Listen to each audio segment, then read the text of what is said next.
Good morning, good afternoon, good evening, good night. Regardless of the time you're watching, welcome. And comment below. What city are you watching this story from? And listen, if this story popped up for you, it's because it deserves to be heard. So subscribe to the channel so you don't miss any more like this. The sun was cracking the ground like a whip. It was March, and the drought had already hit the Texas countryside 2 months ago. I, Antonio Ferreira, Tony as most folks call me, 58 years old and widowed for 3 years, walked along the pasture fence with a hammer in my hand, fixing the wires that the cattle had knocked down the night before. The silence was hot, thick, the kind that sticks to your skin like molasses. Only the sound of my boots crunching on the dry earth and the distant buzzing of a blowfly broke the morning quiet. Far away, on the edge of the property, the Red River trickled, barely a stream hiding among the rocks and dried grass. It had been 3.5 years since Teresa had passed. Uterine cancer, silent as a snake in the grass. By the time we found out, it was too late. She passed on a rainy Sunday, leaving me alone on this 100-acre ranch that I inherited from my father. The big house, which used to echo with her laughter and the sound of pots and pans on the wood-burning stove, now only echoed my footsteps and the wind rattling the windows. Every morning I woke up at 5, made the black coffee that she always said was too strong and went out to work. It was my routine, my escape, because stopping to think hurt more than working under the scorching sun. The horse, Blaze, a sorrel, note one, that had been with me for almost 10 years, grazed peacefully near the corral. Teresa always said he was too smart to be just an animal. "That horse understands you better than most Christians around here," she'd say, petting the animal's snout, and she was right. That morning, after fixing about 15 feet of fence, I whistled for Blaze. He came trotting over, ears perked, greeting me with that low whinny that was just ours. I mounted him, and we headed to the edge of the pasture, where some steers were gathering under a tree, escaping the sun that was already hot, even though it was early. That's when the horse stopped suddenly, without warning. His front hooves planted on the ground, head raised, ears pricked forward like radar. Blaze never did that. He was obedient, calm. But there, standing like a statue, he stared fixedly into the thicket, where the river ran hidden among the branches. "What is it, boy?" I said softly, running my hand down his neck. "What do you see there?" The animal didn't move. His body was tense, his muscles hard under the saddle, a different silence in the air, heavy, as if something had changed in the world, but I didn't know what yet. That's when I heard it, a moan, weak, almost a sigh, coming from the river. I dismounted slowly, my boots crunching on the dry leaves. Each step seemed too loud in that strange silence. My heart started to beat faster, the way it does when you know something isn't right. I reached the edge of the bank and looked down. On the riverbank, something was moving among the fallen branches and dry mud. At first, I thought it was a feed sack that someone had thrown away, or an old rag that the current had brought, but it wasn't. It was a person, a woman, lying in the mud, arms stretched out in front of her in a way that didn't seem natural. The clothes, which must have been a blue dress, were torn and covered in mud. Black hair stuck to her face, hiding her features. And the wrists were tied with thick rope, the kind we use to hold cattle. My stomach turned cold. She had been left there, abandoned, tied up like an animal to die alone by the river, and near her, about 10 feet into the river, I saw the eyes. 2, then 4, then 6. Alligators, note 2, floating in the dark water, only their eyes and snouts showing, approaching slowly, silently, as they do when they smell wounded prey. The woman moved again, tried to lift her head. That's when I saw she was still breathing. "My God," I murmured, and it was as if a force had taken over my muscles. I slid down the bank, stepping on loose earth, grabbing onto the dry branches to keep from falling face first into the mud. The river water was warm and smelled of rotting algae. The alligators disappeared as soon as they saw me, but I knew they hadn't gone far. The woman was conscious, but seemed to be in shock. Her eyes were open, fixed on the sky, unblinking. Her breathing was rapid and shallow. When I knelt beside her, she tried to speak, but only a hoarse whisper came out. "Easy," I said, taking my knife from its sheath. "I'm going to cut these ropes. Don't move." The bindings were wet and tight. Whoever did this knew what they were doing. Cutting took longer than I wanted, especially with the sound of the water and the feeling that the alligators had returned. When I finally released her wrists, I saw the deep marks that the rope had left on her skin. She was young, about 30 years old, maybe less. Her face was thin, sunburnt, but with beautiful features beneath the dirt and fear. When I tried to help her sit up, she cringed, trembling like a leaf in the wind. "I'm not going to hurt you," I said slowly. "My name is Tony. I have a ranch nearby. You're safe now." She looked me in the eyes for the first time. It was a look I'll never forget. Empty, as if her soul had left and only her body remained. I picked her up in my arms. She was too light, her bones pressing against the wet clothes. I climbed the bank carefully, each step a struggle not to slip. Up there, Blaze was waiting for us, restless, whinnying softly as if he understood the gravity of the situation. I put her on the saddle carefully and mounted behind her. She didn't say a word during the ride back. She just trembled. Even with the hot sun beating down on our heads, she trembled as if she were cold. The house was about 15 minutes away. 15 minutes that felt like an hour. All the time I thought, who does something like this? Who ties up a woman and leaves her for the gators? When we arrived at the yard, I dismounted first and picked her up in my arms again. She was more conscious now, but still didn't speak.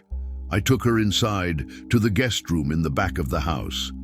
A simple room with a single bed, an old wardrobe, and a window that looked out onto the backyard. "You need to take a shower," I said. "Get those wet clothes off. I'll get you some clean things." She nodded, an almost imperceptible movement. I heated water on the wood stove, filled the basin, and took it to the bathroom with soap, shampoo, and clean towels. From Teresa's clothes, which I still kept in the wardrobe, I chose a simple dress and underwear. They were a little big, but they would do. While she washed, I prepared a plate of food: rice, beans, a piece of roast beef left over from lunch the day before, and some slices of cheese that I made myself. I put it on the kitchen table with a glass of warm milk. She appeared at the kitchen door about 20 minutes later. Teresa's dress hung loose on her, but she was clean. Her wet hair, combed back, revealed a pretty face, despite the still frightened eyes. There was a small cut on her forehead and some scratches on her arms, but nothing serious. "Sit down," I said, pulling out a chair. "You need to eat something." She sat down slowly, as if any sudden movement would hurt. She picked up the fork with trembling hands and began to eat in silence. Small bites, chewing slowly, her eyes always alert, like a wounded animal waiting for the next attack. I sat across the table with my cup of coffee and watched. I didn't want to pressure her with questions. I knew that in time she would speak, or not. Either way, she was safe now. When she finished eating, she looked at me and said the first word: "Thank you." Her voice was hoarse, damaged, but there was something in it that touched me deeply. A sadness that went beyond what had happened that day. An old sadness, from someone who had suffered a lot before ending up tied up by the river. "What's your name?" I asked softly. She hesitated, ran her hand over her face, as if deciding if she could trust me. "Clara," she said finally. "My name is Clara." And that's how it all began. Clara slept 16 hours straight. I stayed awake all night, sitting on the porch, listening to the crickets and the noises she made in her sleep. They weren't normal noises. They were muffled moans, random words that I couldn't understand. And from time to time, a choked scream that made me jump out of my chair and go to the bedroom door to see if she was okay. When the sun came up, She was still asleep. I made my breakfast in silence, trying not to make noise with the pots and pans. I went out to feed the pigs and chickens, milk the cow, and do the basic chores around the ranch. But my head was inside, thinking about her, trying to understand what had happened. Who ties up a woman and leaves her for the animals? What kind of people do something like that? I returned to the house around 10 in the morning. Clara was in the kitchen, standing in front of the stove, stirring a pot of cornmeal mush. She had found the ingredients in the pantry and was cooking. The sweet smell filled the kitchen, reminding me of the Sundays when Teresa made the same mush. "Good morning," I said softly, so as not to scare her. She turned around. Her eyes were less haunted, but there was still a shadow of fear in them. "Good morning, Mr. Ferreira. Tony, I hope you don't mind. I found the cornmeal and thought I'd make something." "Of course, I don't mind. It's been a while since this kitchen smelled like real food." She gave a small smile, the first one I'd seen on her face. We sat down to have coffee together. She ate slowly, always alert to any noise coming from outside. When a rooster crowed in the yard, she cringed. When the neighbor's dog barked in the distance, she stopped chewing and listened until the silence returned. "Clara," I said after we finished eating, "you don't have to tell me anything if you don't want to. But if you want to talk, I'm here." She spent a while stirring the empty cup, her eyes lost outside on the dirt road that disappeared around the bend. "Do you have family?" she asked suddenly. "I did. My wife passed away 3 years ago. We didn't have children." I paused. "And you?" She shook her head. "I don't have anyone. My parents died when I was a girl. I grew up in a relative's house as a favor. I got married too young to the wrong person." Her voice got lower in the last sentence. "Your husband?" I asked, already imagining the answer. "Ex-husband," she corrected quickly. "At least on paper. We separated 2 years ago, but he won't accept it." Clara got up from the table and went to the window. She stood there, looking at the road, her hands crossed in front of her. "He's from Amarillo, Note 3, a town nearby, works with cattle, has money, knows everyone. When I said I wanted to separate, he said his woman doesn't leave him, that if I tried, I'd regret it." I felt a tightness in my chest. "And you tried anyway." "I tried. I packed my things and went to live with a friend in Lubbock, Note 4. I got a job in a store, was starting a new life. But he found me. Showed up at work at my friend's house, followed me on the street, said I was going back to him whether I wanted to or not." She turned to me, and I saw that her eyes were teary. "Last week he showed up at the store with 2 of his buddies. Said it was the last time he was coming to get me nicely, that if I didn't go back, they'd come get me by force." "And you didn't go to the police?" Clara gave a bitter laugh. "Mr. Ferreira, you don't know my ex-husband, Val Ramos. Everyone in Amarillo knows him. He has a big ranch, is involved in politics, is friends with the sheriff. When I went to the police station, they treated me like I was crazy. Said husband and wife fights are none of the police's business." The name Val Ramos was familiar to me. I had heard of him at cattle auctions. Rich, powerful man, the kind everyone fears and no one confronts. "He's the one who did this to you." She returned to the table and sat down. Her hands trembled when she picked up the cup. "The night before last, I was coming back from work. I had stayed later because it was the end of the month, closing the books. When I left the store, they were waiting for me. Val and 2 others. They grabbed me on the dark street, threw me into a pickup truck." She paused to take a deep breath. "They took me to a dirt road, out towards the river. Val said that if I couldn't be his, I wouldn't be anyone else's. That the Gators would solve the problem I had become." I felt the anger rising like bile in my throat. "Son of a bitch. They tied me up and left me there, said he'd be back the next day to see what was left." She wiped away a tear that ran down her face. "I spent the whole night listening to the animals in the water. I thought I was going to die there. I only didn't die because you showed up." I was silent for a while, digesting everything she had said. It was worse than I imagined. It wasn't just a violent man. It was a powerful and violent man who thought he owned her life. "You have to report it," I said. "You have to tell everything that happened." "To whom?" She looked me in the eyes. "To the Amarillo police, who are friends with him, to the sheriff who plays dominoes with him every weekend. Mr. Ferreira, I don't have money for a lawyer, I don't have family, I don't have anyone. It's his word against mine, and everyone knows which word is worth more." She was right, and that hurt me. I knew how things worked in the countryside. Whoever has power is right. Whoever doesn't fends for themselves as best they can. "Then you'll stay here," I said without thinking twice. "For as long as you need." Clara looked at me, surprised. "Mr. Ferreira, I can't accept that. You don't even know me." "I know enough. I know you're an honest woman who almost died because a man thinks he owns her. And I know that if I let you go and something happens to you, I won't be able to sleep well for the rest of my life." She started to cry. Not that loud, dramatic cry. It was a soft cry of relief, of someone who had finally found a safe harbor after a long time sailing in rough seas. "I don't know how to thank you," she whispered. "You don't need to thank me for anything. We help each other when we can." That afternoon, I showed her the ranch. The corrals, the vegetable garden, the orchard, the caretaker's house that was in the back of the property with his family. Clara seemed interested in everything, asked questions about the animals, about the planting, about how I took care of everything alone. "Did your wife know how to do these things?" I asked, when she crouched down to pet a chicken that approached. "No, I've always lived in the city, but I like to learn." There was something about her that caught my attention. Even after everything she had been through, there was still a light in her eyes when she talked about simple things.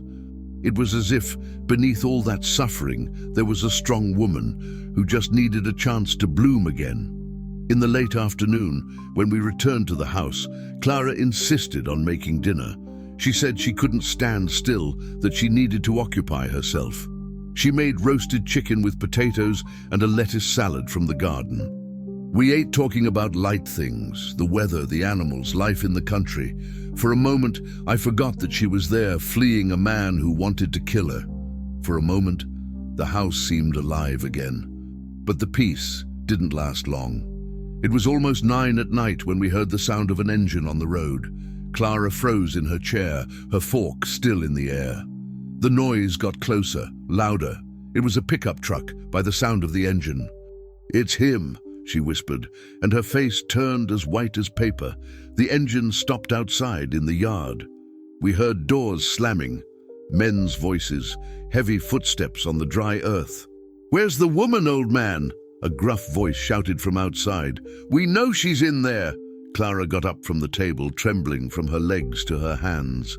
"They found me," she murmured. "How did they find me?" I took her by the arm and led her to the kitchen, away from the front windows. "Stay here. Don't leave here for anything." "No, Tony, they're dangerous. If you don't hand me over, they might hurt you." "Leave it to me." I grabbed the shotgun I kept in the bedroom and went to the front door. 3 men were in the yard. The one in the middle was tall, strong, with a hat on his head and a mean look on his face. It must be Val. The other 2 looked like hired hands. "Good evening," I said, holding the shotgun low but visible. "How can I help you?" "I'm looking for my wife," Val said. "I know she's here. Someone saw you pulling her out of the river yesterday morning." My blood ran cold. Someone had seen. Someone had told him. "I don't know what you're talking about." Val stepped forward. "Don't play dumb, old man. Clara is in there and I came to get her. She's my wife and I have the right." "Right?" I felt the anger rising. "What right does a man have to tie up a woman and leave her for the gators?" He smiled sideways, a cold smile. "Ah, so she already told her version of the story.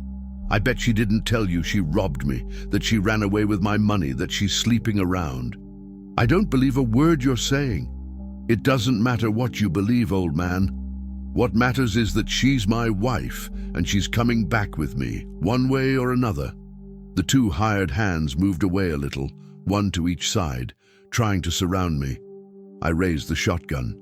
"You're not taking anyone from here," I said firmly. "And you better get off my property before I call the police." Val laughed. "The police? Old man, do you know who you're talking to? I am the police around here." That's when we heard the sound of horses approaching, many horses, coming from the road in the direction of the house. Val frowned, trying to see who was coming in the darkness. There were 5 riders. I recognized the first. It was John Peterson, my closest neighbor, owner of the ranch next door. The others were his sons and sons-in-law, all armed. "Good evening, Tony," John said, stopping his horse near the porch. "We heard arguing. Is everything okay?" John Peterson was known in the region.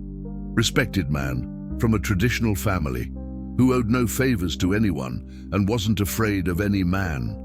"Everything's fine, John. These gentlemen were just leaving." Val looked at the 5 mounted men, calculated the odds, and realized that the situation had changed. It was no longer 3 against 1, it was 3 against 6. "This isn't over," he said, pointing his finger at me. "No one messes with what's mine and gets away with it." "Your wife isn't property," I replied, "and if she doesn't want to be with you, that's your problem." Val got into the pickup truck, followed by the hired hands. Before leaving, he shouted, "You don't know me, old man. You don't know who you're messing with." The pickup truck drove off, kicking up dust and making noise. John Peterson got off his horse and came to the porch. "That guy is dangerous, Tony. Val Ramos isn't a man to forgive an insult." "I know, John, but I couldn't hand the woman over to him." "You did the right thing. I heard he almost killed her." "What's the story?" I told John Peterson everything that had happened. He listened in silence, shaking his head from time to time. "I'll talk to my sons," he said when I finished telling. "We'll keep an eye out. If he comes back, you won't be alone." Indeed, after John Peterson left with his sons, I went back inside. Clara was sitting on the kitchen floor, leaning against the wall, crying. "He won't give up," she said when she saw me. "He'll be back, and next time, he'll bring more people." I knelt beside her. "Listen carefully to what I'm going to tell you, Clara. You're not alone anymore. I won't let him take you, and if necessary, we'll find a way for you to go far away from here, where he can't find you." She looked me in the eyes. "Why are you doing this for me? Why are you risking your life for a stranger?" I thought about her question. Why was I doing that? Why was I willing to face a dangerous man for a woman I had known for 2 days? "Because," I said slowly, "there are moments in life when you have to choose between what's easy and what's right, and leaving you in that man's hands wouldn't be right." She rested her head on my shoulder and cried a little more. I stayed there, quiet, feeling the weight of the responsibility I had assumed. That night, neither of us slept well. I kept getting up to look at the road, and I heard her moving in the room, waking up at any noise. A war had begun, and I had no idea how it was going to end. I asked when she crouched down to pet a chicken that approached. "No, I've always lived in the city, but I like to learn." There was something about her that caught my attention. Even after everything she had been through, there was still a light in her eyes when she talked about simple things. It was as if beneath all that suffering there was a strong woman who just needed a chance to bloom again. In the late afternoon, when we returned to the house, Clara insisted on making dinner. She said she couldn't stand still, that she needed to occupy herself. She made roasted chicken with potatoes and a lettuce salad from the garden. We ate talking about light things, the weather, the animals, life in the country. For a moment, I forgot that she was there, fleeing a man who wanted to kill her. For a moment, the house seemed alive again, but the peace didn't last long. It was almost 9 at night when we heard the sound of an engine on the road. Clara froze in her chair, her fork still in the air. The noise got closer, louder. It was a pickup truck by the sound of the engine. "It's him," she whispered, and her face turned as white as paper. The engine stopped outside in the yard. We heard doors slamming, men's voices, heavy footsteps on the dry earth. "Where's the woman, old man?" a gruff voice shouted from outside. "We know she's in there." Clara got up from the table, trembling from her legs to her hands. "They found me," she murmured. "How did they find me?" I took her by the arm and led her to the kitchen, away from the front windows. "Stay here. Don't leave here for anything." "No, Tony, they're dangerous. If you don't hand me over, they might hurt you. Leave it to me." I grabbed the shotgun I kept in the bedroom and went to the front door. 3 men were in the yard. The one in the middle was tall, strong, with a hat on his head and a mean look on his face. It must be Val. The other 2 looked like hired hands. "Good evening," I said, holding the shotgun low but visible. "How can I help you?" "I'm looking for my wife," Val said. "I know she's here. Someone saw you pulling her out of the river yesterday morning." My blood ran cold. Someone had seen. Someone had told him. "I don't know what you're talking about." Val stepped forward. "Don't play dumb, old man. Clara is in there and I came to get her. She's my wife and I have the right." "Right?" I felt the anger rising. "What right does a man have to tie up a woman and leave her for the gators?" He smiled sideways, a cold smile. "Ah, so she already told her version of the story. I bet she didn't tell you she robbed me, that she ran away with my money, that she's sleeping around." "I don't believe a word you're saying." "It doesn't matter what you believe, old man. What matters is that she's my wife and she's coming back with me, one way or another." The 2 hired hands moved away a little, one to each side, trying to surround me. I raised the shotgun. "You're not taking anyone from here," I said firmly. "And you better get off my property before I call the police." Val laughed. "The police? Old man, do you know who you're talking to? I am the police around here." That's when we heard the sound of horses approaching. Many horses, coming from the road in the direction of the house. Val frowned, trying to see who was coming in the darkness. There were 5 riders. I recognized the first.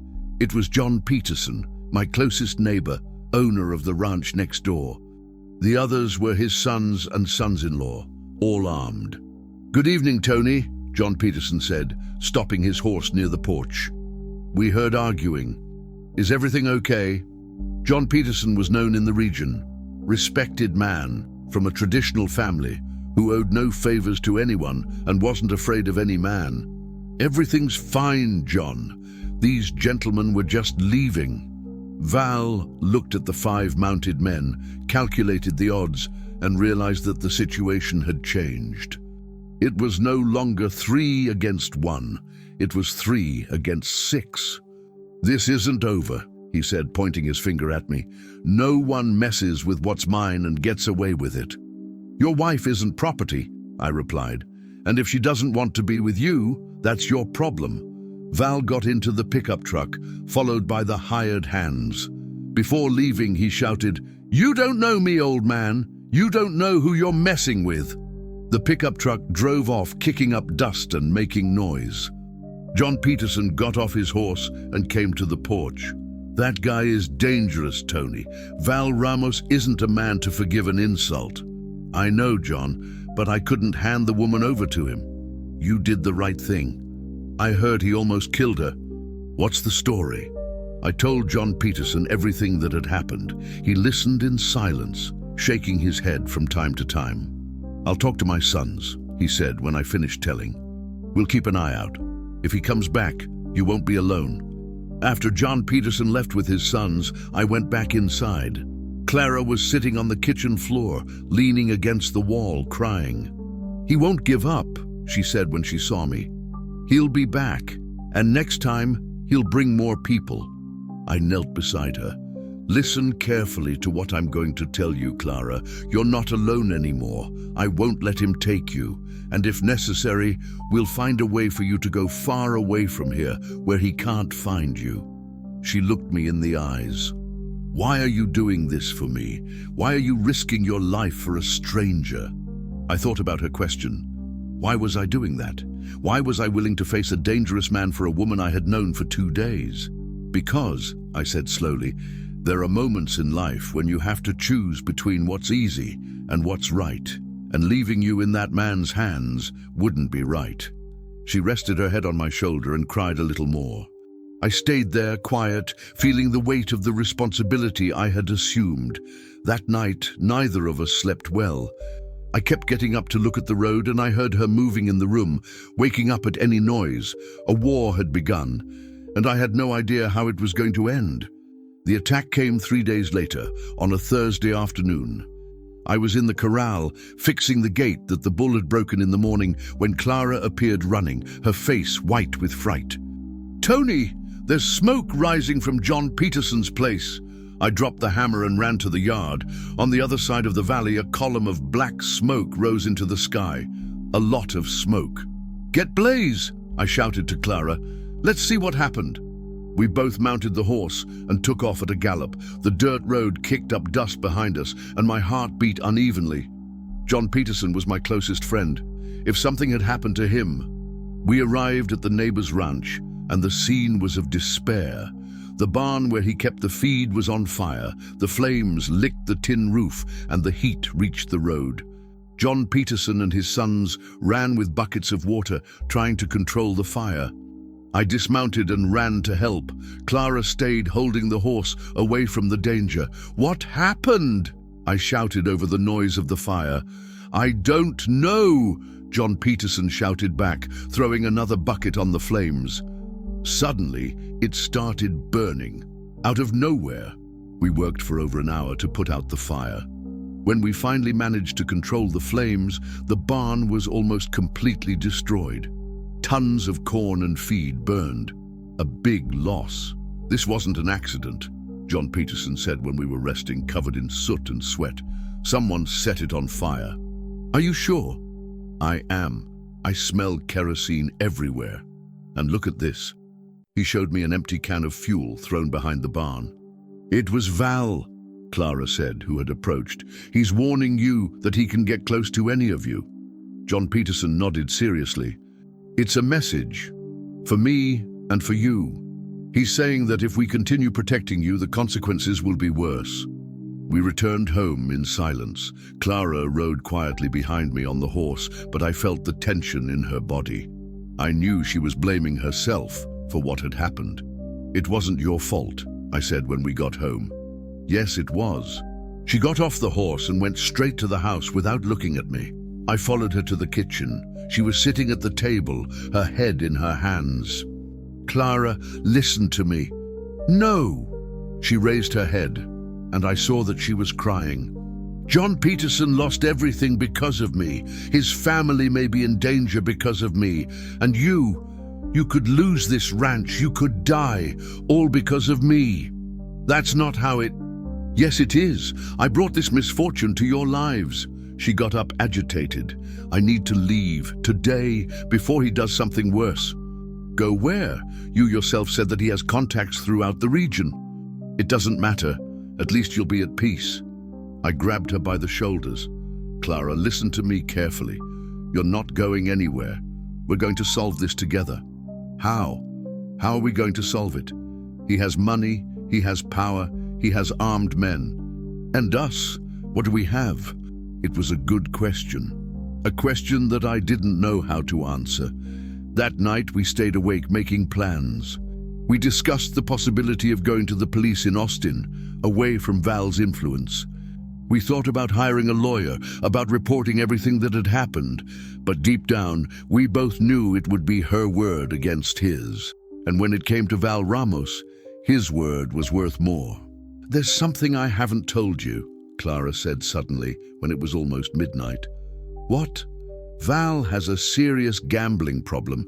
He owes a lot of money to dangerous people in Dallas, people who don't mess around." "How do you know that?" "Because I was the one who picked up the collection letters in the mail. I was the one who answered the threatening phone calls. That's why he's so desperate to control me. He thinks that if I open my mouth, I'll tell his secrets." "And would you tell?" She thought a little. "If it was to defend myself, yes, I would tell." It was important information. Val wasn't just a violent man. He was a man with problems, with enemies. That could be useful. Do you remember the names of these people? Of his creditors? I remember some. Why? I started to form a plan in my head. Dangerous, but possible.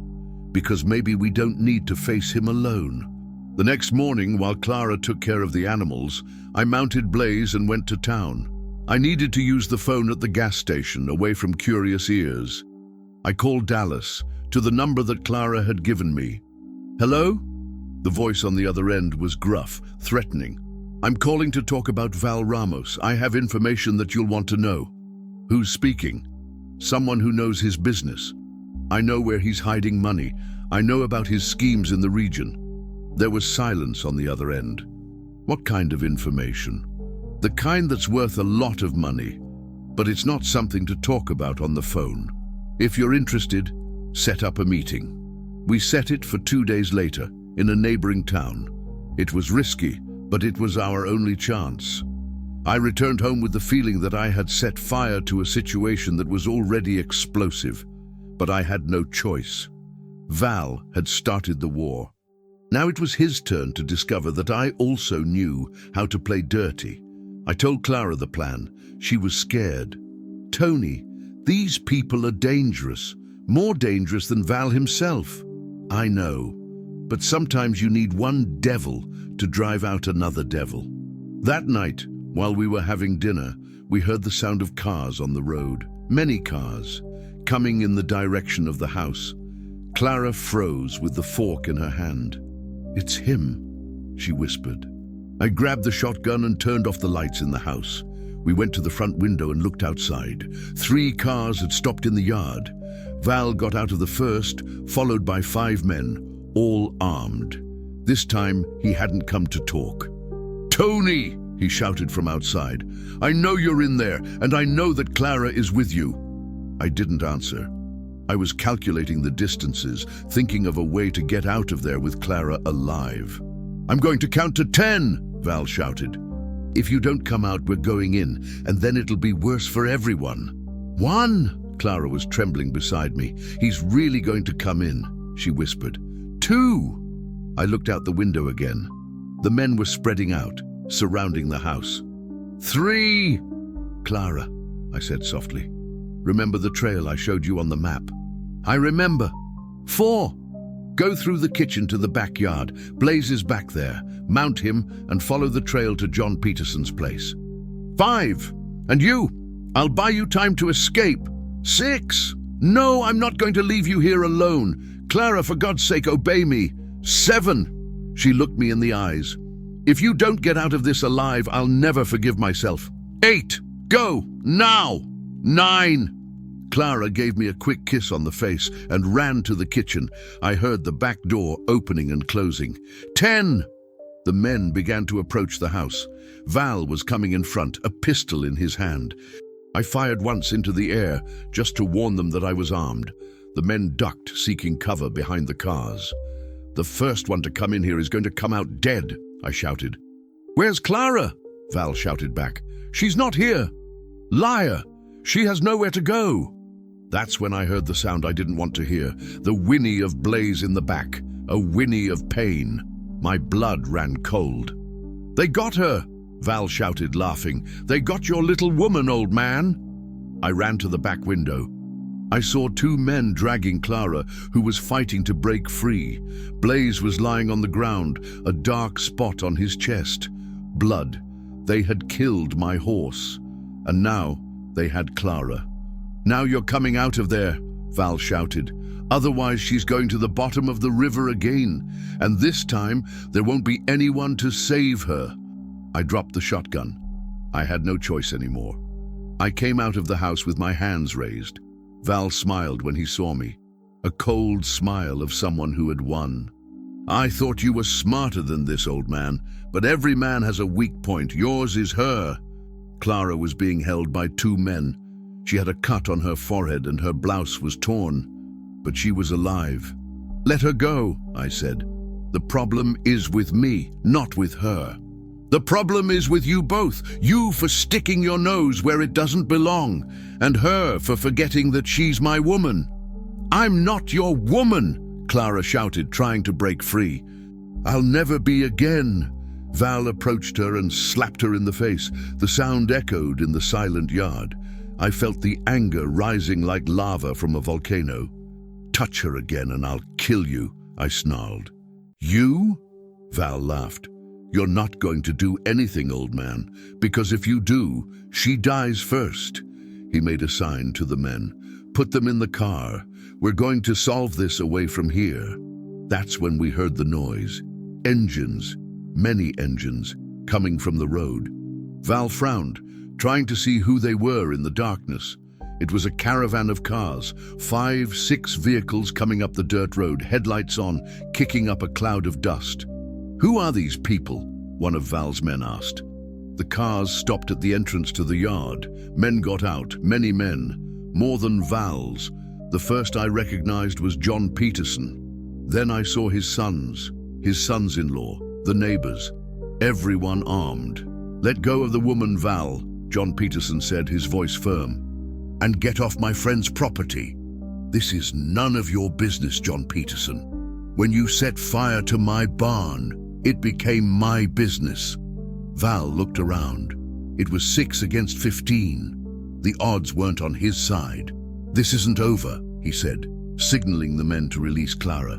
It's not over, old man. Yes, it is, I replied, because tomorrow I'm going to Austin to talk to your creditors. I'm going to tell them where you hide the money you owe them. Val's face turned white. You don't know anything.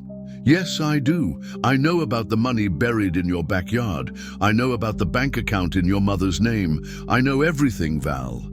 And they're going to know too. For the first time since I had known him, I saw fear in his eyes. Get in the car, he said to the men. Let's go. Val, I called when he was getting into the car. If you touch Clara again, it won't be just with the creditors that you'll have a problem. Understand? He looked at me with hatred but said nothing. The cars drove off, kicking up dust. Clara ran to me and threw herself into my arms, crying. I thought I wasn't going to see you again, she sobbed. It's all right, I said, stroking her hair. It's over. He won't bother you anymore. But even saying that, I knew that the war wasn't over yet. Val was like a wounded snake, more dangerous when cornered. And a man with fear does anything. John Peterson approached. You two need to get out of here tonight. He may come back with more people. I looked at Clara, then at John Peterson. You're right. We're leaving. Where to? Clara asked. Far away from here. That night, we packed our bags in a hurry. I grabbed the money I had saved, the important documents, and a few mementos of Teresa. Clara had nothing but the clothes on her back. Before leaving, I went to where Blaze was lying. The horse that had saved me so many times, that had been my faithful companion, was dead because of me. Forgive me, old friend, I whispered, running my hand down his neck. You didn't deserve this end. John Peterson was going to take care of the burial and the ranch until I decided what to do with it. We left before dawn in the pickup truck of one of John Peterson's sons, who took us to the bus station in Lubbock. We bought tickets for the first bus leaving town.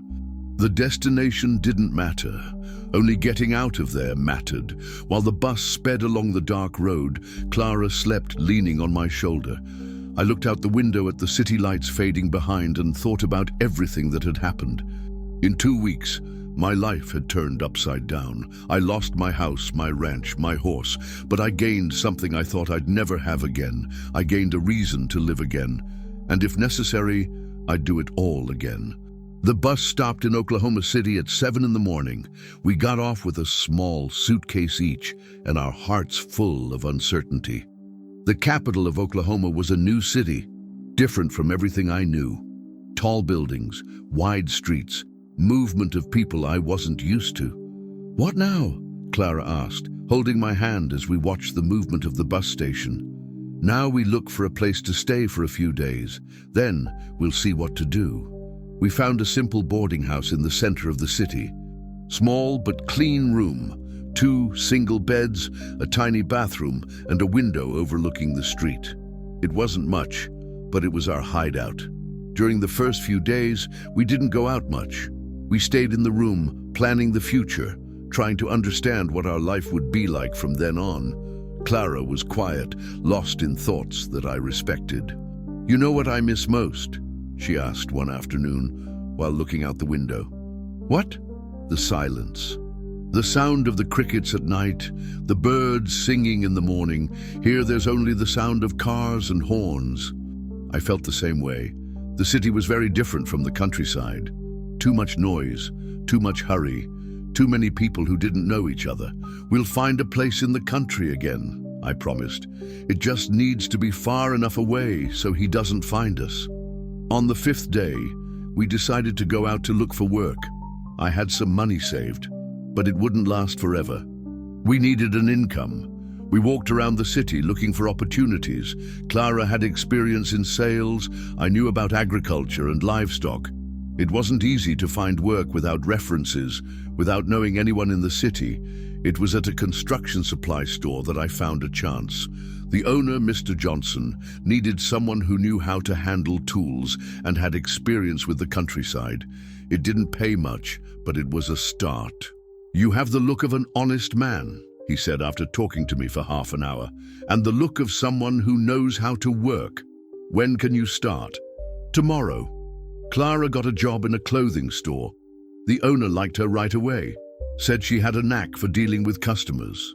For the first time in weeks, we slept with the feeling that things might work out. But the peace didn't last long. In the 2nd week, when I was coming home from work, Clara met me at the door of the boarding house. Her face was white with fright. "He knows where we are," she said before I even asked. I felt my stomach turn cold. "How do you know?" "A man showed up at the store today. He wasn't a customer. He kept looking at me, then left without buying anything. At lunchtime, another one showed up, did the same thing." "Are you sure they were his men?" "I am. I recognized one of them. I've seen him in Val's company." We went up to the room and started packing our bags again. I couldn't risk it.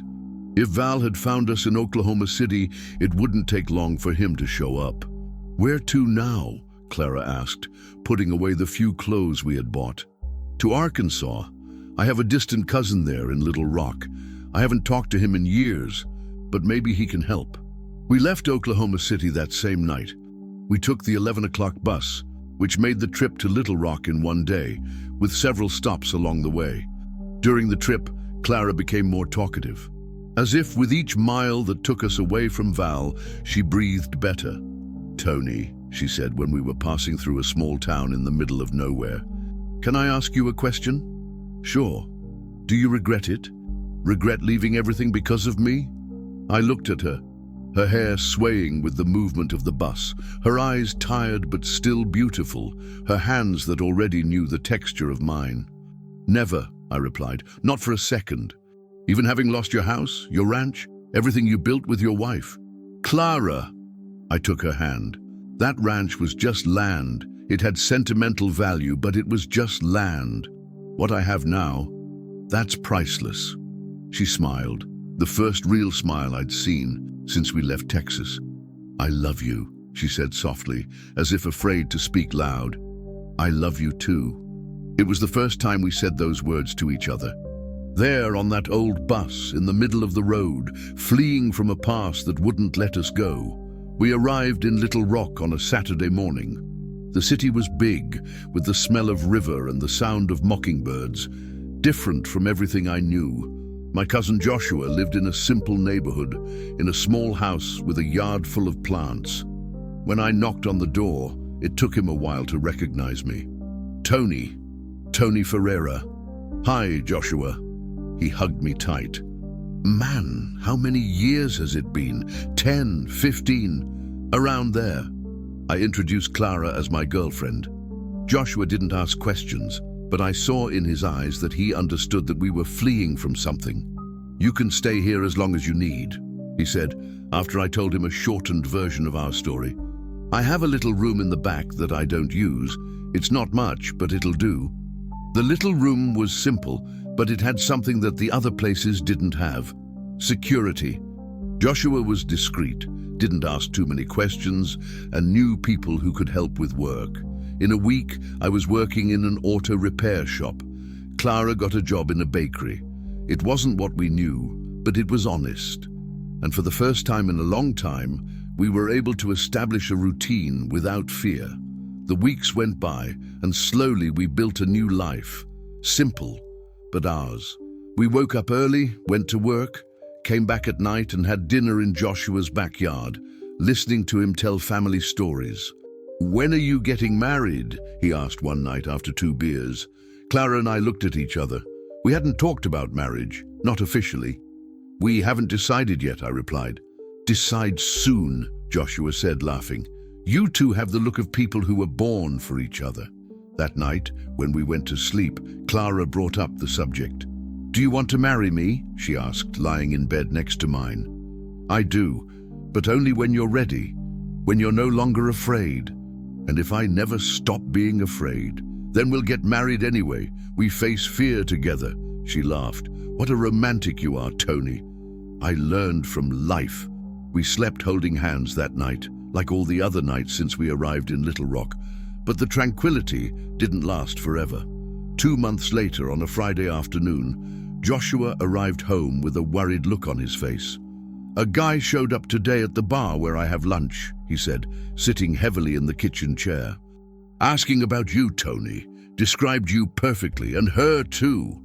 My blood ran cold. What kind of guy? Hired hand type. Well-dressed but with the look of someone who isn't messing around. Offered money to anyone who gave information. Clara was at the bakery still. I ran to get her. "We need to get out of here," I said when she arrived home. "Again?" She sat on the bed, tired. "Tony, how long are we going to have to run?" "I don't know. Until he gives up. Or until..." "Until what?" I didn't finish the sentence. I didn't want to say what I was thinking, that maybe the only way to have peace was if Val died. Or if we died. "Where to now?" she asked. "To Montana. I have a place that I know, far from any city. Maybe there he won't find us." We packed our bags once more. Joshua took us to the bus station and said goodbye with a tight hug. "If you need anything, send word," he said. "And take care." The bus to Butte left at midnight. Clara slept the entire trip, leaning on my shoulder. I stayed awake, looking at the dark road through the window, thinking if one day we'd have real peace. Butte was a small town, surrounded by the Montana mountain range. Similar to the towns I knew in Texas, but far enough to be a new beginning. We rented a simple cabin on the outskirts. 2 bedrooms, kitchen, bathroom, and a small yard where Clara planted some flowers. I got a job on a ranch nearby, taking care of cattle. Clara started selling pastries that she made at home. For 6 months, we were happy, truly happy. We woke up with the sun, worked during the day, and at night we stayed in the yard talking and planning the future. "You know what I want?" Clara said one night, while we were looking at the stars. "What?" "I want to have children with you. I want a real family. Even though it's late for me, I'm almost 60 years old. Age is just a number. What matters is the heart." She was right. My heart was younger than ever. It was at this time that we decided to get married. Not in a big church with a party, but at the courthouse itself. Just us two and 2 witnesses that we arranged at the time. "Tony Ferreira," said the Justice of the Peace, "do you take Clara Santos as your wife?" "I do." "Clara Santos, do you take Tony Ferreira as your husband?" "I do." We kissed right there, in front of the judge and the strange witnesses. A kiss that sealed not only our union, but our decision to face anything together. We returned home holding hands, as husband and wife officially. "Now we're family," Clara said when we got home. "We always have been," I replied. "We just made it official." That night, for the first time, we slept in the same bed. Not out of need, not out of lack of space, but by choice, out of love. And for 3 months, we were the happiest couple in Butte. Until one Tuesday afternoon, when I was coming home from work, I saw the pickup truck parked in front of our house. A pickup truck that I knew well. Val had found us again, and this time he was inside our house. My heart stopped when I saw the pickup truck. I ran home, my mind racing. Clara was in there, alone, with him. The front door was open. I entered slowly, trying not to make noise. I heard voices coming from the kitchen, Val's gruff voice and Clara's, calm, controlled. "It won't do any good," she was saying. "I'm not the same woman I was before." "You're my woman, you'll always be." "No, now I'm Tony's wife. I married him. I have the document and everything." I heard the sound of a chair dragging on the floor. "Document doesn't mean anything. You married me first. And I separated, remember? You just didn't accept it." I reached the kitchen door. Val was with his back to me, sitting at the table. Clara was on the other side, standing, her hands resting on the sink. I saw that she had noticed my presence, but didn't show it. "This time there's no escape," Val said. "I'm tired of running after you. Either you come back with me now, or what?" Clara asked, raising her chin. "Or your little hubby won't see the sun tomorrow." That's when I entered the kitchen. "He won't see it," I said, "because the one who won't see it is you." Val turned around, his hand instinctively going to his waist, where he must be carrying a gun. "The old man arrived," he said, smiling coldly. "I was expecting you. Get out of my house." "Your house?" He laughed.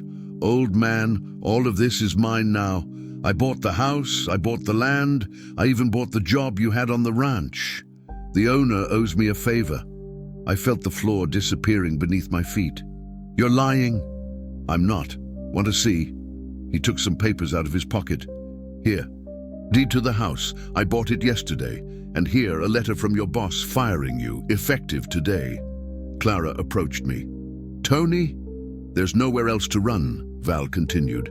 "There's no more money, no more work, no more home. The game is over." I looked at the papers in his hand. They could be fake, but knowing his power, they were probably real. "What do you want?" I asked. "I want my woman back, and I want you far away from here, forever." "And if I don't accept?" Val got up from the chair. He was bigger than me, younger, stronger, and he was armed. "Then you'll have an accident, one of those that happen to people who mess where they shouldn't." Clara took a step forward. "Stop it, Val. Stop this madness." "Madness?" He turned to her. "Madness is you thinking you can be happy with another man. Madness is you thinking I'd let you." "You don't love me," Clara said, her voice firmer than I had ever heard. "You don't even know what love is. You only know how to possess, control, destroy. I know how to take care of what's mine. I'm not yours." Her voice rose. "I never have been. You bought me from my uncle when I was 17, remember? Paid his debts in exchange for marrying me. That's not marriage, it's buying and selling." Val was silent. It was the first time I heard this part of the story. "You kept me locked up in a house that was a prison," Clara continued. "You beat me when I tried to talk to someone. You locked me up when I wanted to go out. That's not love, it's sickness." "I did that because I loved you." "No!" Clara shouted. "You did that because you're a sick man who confuses love with possession." Val raised his hand to hit her. I grabbed his arm. "Don't touch her!" He turned to me with hatred in his eyes. "Get your hand off me, old man. Get out of my house." "Your house?" He pushed my hand away and pulled out the pistol. "This house is mine, and she's mine too." The gun pointed at me, Clara gasping in fear. The moment I feared most had arrived. "Val," Clara said, her voice trembling, "stop it. You're not a murderer." "No?" He laughed bitterly. "You don't know what I'm capable of, Clara. You don't know how many people have disappeared because of me." "Then kill," I said, looking him in the eyes. "Kill now. But before you do, let me tell you something." "What thing?" "You've already lost. Even if you kill me, even if you take her by force, you've already lost." "How so?" "Because she'll never love you. Never. You can beat me, you can arrest me, you can do whatever you want, but her heart will never be yours. And that will kill you inside every day." Val hesitated. The gun trembled a little in his hand. "I can make her love me again." You can't, Clara said softly, because I discovered what true love is, and it's not what you feel for me. Is it what this old man feels? Yes, Tony loves me in a way you never understood. He loves me free. He doesn't trap me, he doesn't control me, he doesn't hit me. He loves me and wants to see me happy, even if it's far away from him. I looked at Clara, surprised. It's true, she continued, looking at me. If you asked me to leave so I could be safe, I would go. Because I know you want what's best for me, not just to have me for yourself. It was true, and it hurt to admit. But I'm not going, she said, turning to Val again, because I discovered that we don't live running from fear. We live facing it. Val lowered the gun a little. Clara, no, you're going to listen to me now. For the first time in your life, you're going to listen to me. She took a step forward. I was your woman for 5 years, 5 years of hell. You hit me, you cursed me, you humiliated me, and I put up with it because I thought it was normal.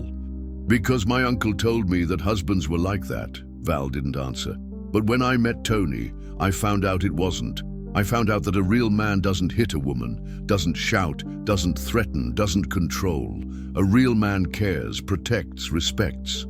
I respected you. Lies, Clara shouted. You treated me like an object, like I was cattle you had bought. I gave you everything, house, food, clothes. You gave me everything except what I needed most, freedom. Val was silent, the gun still in his hand. Do you know what the happiest day of my life was? Clara asked. It was when Tony found me by the river, when he saved me, not just from death. He saved me from you. Clara, Val tried to speak. And do you know what the second happiest day was? It was when we got married, when I became his wife out of love, not out of obligation. She got closer. Do you want to take me by force? Then take me, but you'll have to drag me. You'll have to tie me up again. You'll have to lock me up, and even then my heart won't be yours. Val looked at her, then at me, then at the gun in his own hand. It wasn't supposed to be like this, he murmured. How was it supposed to be? Clara asked, more gentle now. I just wanted you to come back. I wanted us to be happy again. We were never happy, Val. You were happy because I didn't complain, but I wasn't happy. He lowered the gun completely. I don't know how to live without you. You'll have to learn, the same way I learned to live without fear. Val put the gun in its holster, his shoulders slumped, his head down. The creditors from Dallas found me, he said suddenly. What? Clara asked. They found me. They want the money I owe, all the money. They're going to take the ranch, the land, everything. I understood. He hadn't come after Clara just out of obsession. He had come because he was desperate. That's why you're here, I said. It's not just for her. You're running too. Val nodded. They gave me a week to get the money. If I don't get it, they'll kill you, Clara completed. They'll kill me. The three of us were silent in the kitchen. 2 men and a woman, each carrying their pains, their fears, their regrets. Val, Clara said finally, why don't you just disappear? Go far away, change your name, start a new life. With what money? They froze everything I had. Then get a job, a real one, with your own hands. He laughed bitterly. You think I know how to do anything besides boss people around? Learn, just like I learned to live without you. Val looked at Clara for a long time, as if he was seeing her for the first time. You got strong, he said finally. I did, because I had someone to teach me that I could be. He looked at me. You're lucky, old man. She's special. I know. Take good care of her. I will. Val headed for the door. He stopped in the middle of the way. Clara, he called without turning around. What is it? Forgive me, for everything, for all these years, for having been the man I was. Clara took a while to answer. I forgive you, she said finally, but I don't forget, and I'm not coming back. He left without saying anything else. We heard the pickup truck starting and leaving. Clara collapsed in the chair, her legs shaking. "It's over," she whispered. "It's really over." I sat next to her and pulled her close. "It's over. Do you think he'll really go away?" "I think so. He's afraid of the creditors.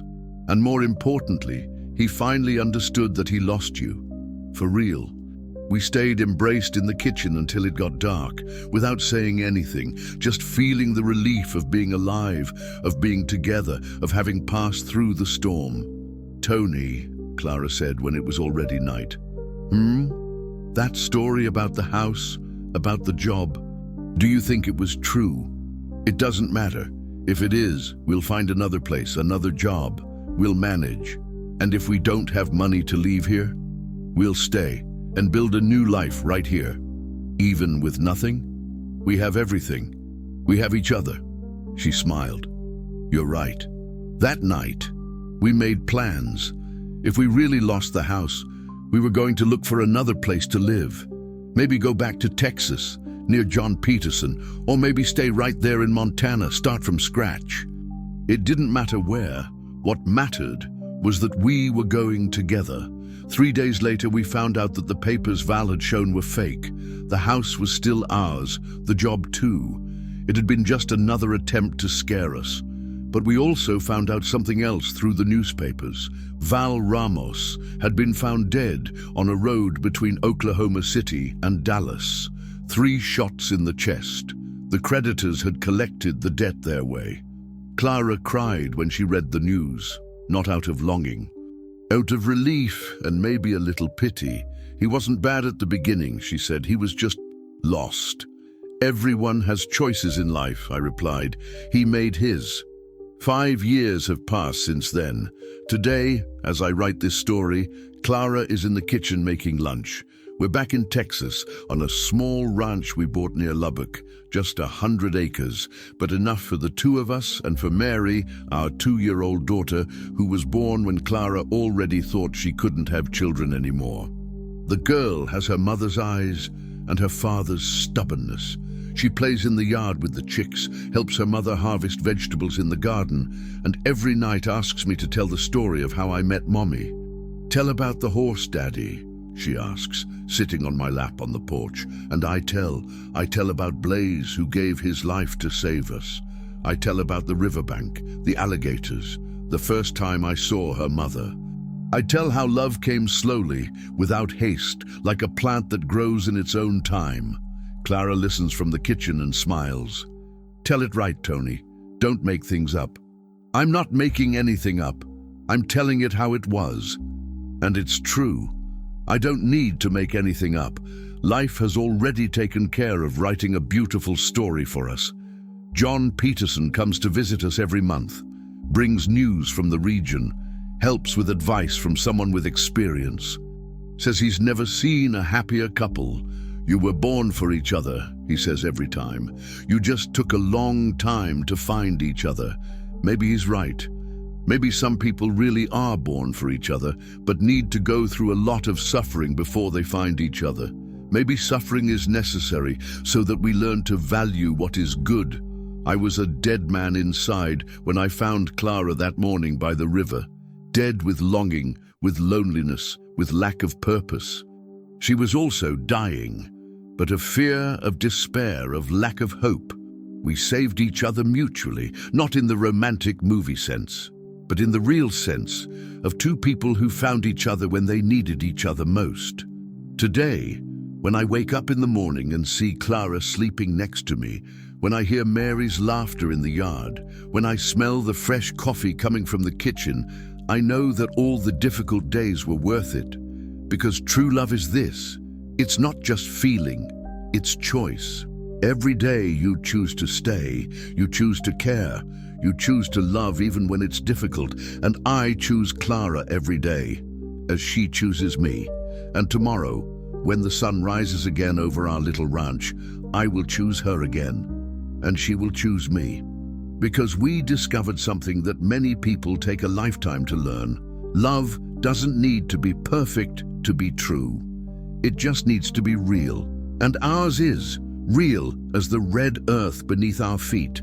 real as the birds singing at dawn, real as the promise we made to each other in that courthouse in Butte, in joy and in sorrow, in health and in sickness, in wealth and in poverty, real as the miracle of two lost people who found each other one March morning by a river, when the alligators surrounded and hope seemed far away. But hope is never far away. Sometimes it's just disguised as a chance encounter, as a gesture of kindness, as courage to extend a hand when someone needs it. And when you extend a hand to save someone, you never know if the one who's going to be saved is the other person or yourself. There are moments in life when God puts someone in our path when we least expect it and when we need it most. And sometimes that person doesn't come to be saved, comes to save us.